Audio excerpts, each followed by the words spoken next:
Huwag kang sumubaybay sa buhay ko. Mahirap lang ako.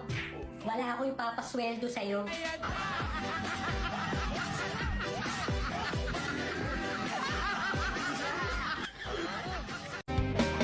Huwag mo pansinin ang nanitila sa'yo.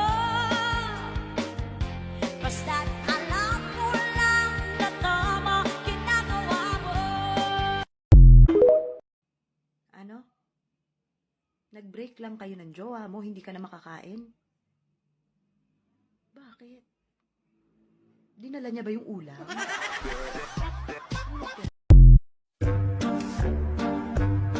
Be, nabasa mo yung post ni Mildred? Hindi. Anong meron? Nabubulok na daw siya sa bahay nila. Ha? Paano siya mabubulok? Plastic yun. Grabe talaga, biruin nyo sa akin sumaya, tapos sa dugyot sumama.